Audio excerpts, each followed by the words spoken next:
Hi guys, so in part 2 of this shoulder mobility programme, I'm going to be taking you through some active flexibility and some eccentric exercises to help increase range of movement and increase strength around the shoulder and the upper back. So firstly, we're going to start off with some arm circles. Now if you have a paddle mat at home that folds out, that would be great, but if not, you can use a foam roller or a pillow or anything else you can find. So you're going to start by lying on your front, and you want to have a nice rounded back with your arms down by your side and your palms facing the ceiling. You're going to circle your arms in front of you, try and get your pinky fingers to touch together at the top, hold for a second and then circle your arms all the way back round down by your side. You're going to do this nice and slow.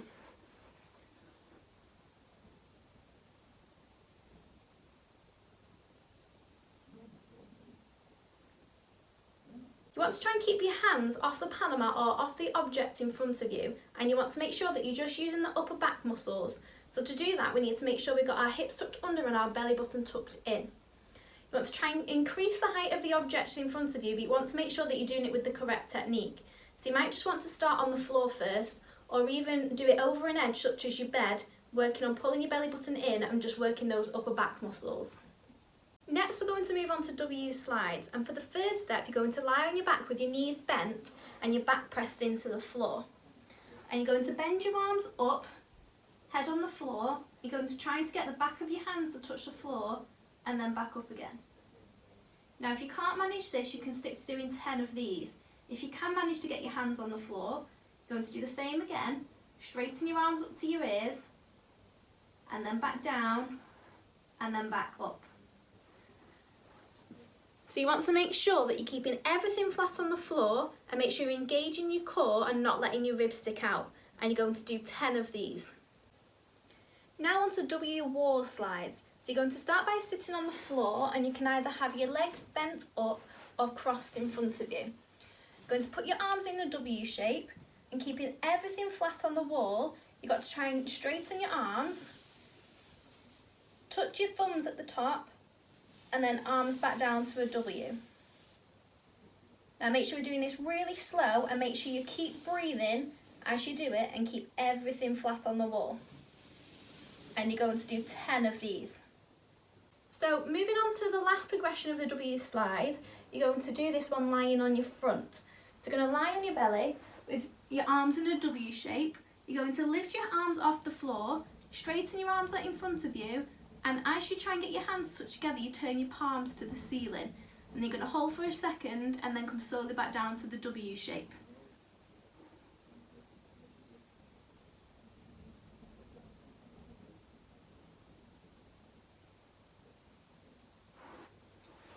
Now you need to make sure that you're keeping your belly button tucked in, make sure you're not touching the floor, and you're going to do 10 of these.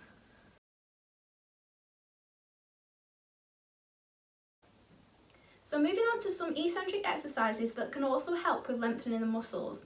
Now a chin lower for 5 seconds, 5 times would be an ideal exercise. However, if you don't have a chin up bar at home, we can do these variations instead. So we're going to start with a plank slide out. So you're going to be in a plank shape with your back nice and rounded.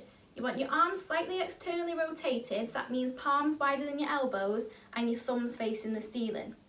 Now you can put your feet on a slider if you want to, or you can do it on the kitchen floor for a more smooth surface, but you've got to make sure you be careful. So you're going to start in a plank and you're going to slowly slide your feet out, looking at your hands, into the overhead position.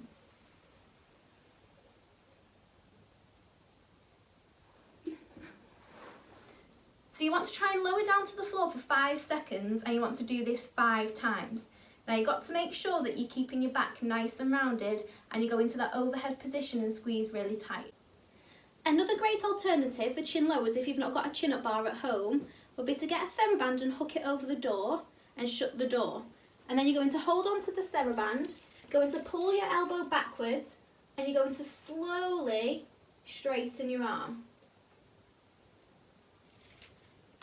So we're working the eccentric phase of this exercise. We've got to make sure that when we're straightening our arm that we count to 5 seconds and we do the movement slow and controlled. And we're going to do 7 on each arm.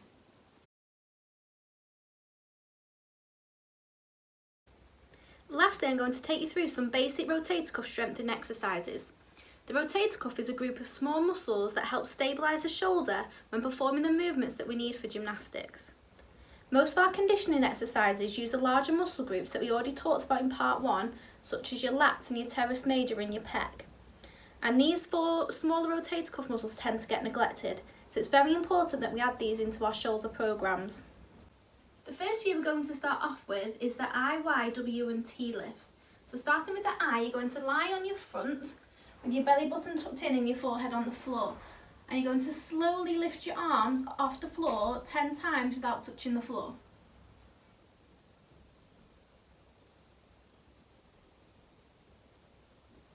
Onto Y lifts, you're going to put your arms slightly wider and your thumbs facing the ceiling. Again with your forehead on the floor and your belly button tucked under.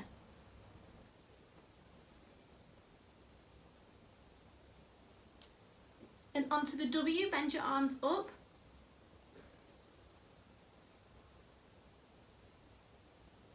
Thinking about trying to pinch your shoulder blades at the top. And then same again on the T, and you can either do this with your palms facing to the floor, so you can do 10 of those, and then you can try 10 with your thumbs facing up to the ceiling.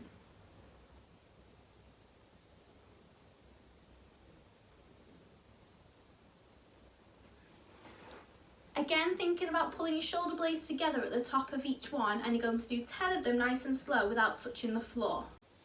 Another great rotator cuff strengthening exercise would be internal and external rotation with the TheraBand. So you're going to tie the TheraBand to the door handle and hold it at one end. You're going to keep your elbow tucked into your side, and you're going to pull your arm out to the side and then back in nice and slow. And you want to try and keep your body as still as you can, so we're just using these small shoulder muscles. And then you're going to do the same thing on the other arm, but this time you're going to pull your arm across your body. And make sure we're doing each one nice and slow, so we're getting those little muscles in the shoulder. Okay, I'm going to do 10 on each arm each way, and make sure you turn around and do it the other way so that you're getting both arms doing internal and external rotation. Lastly, we're going to move on to some side lying external rotation.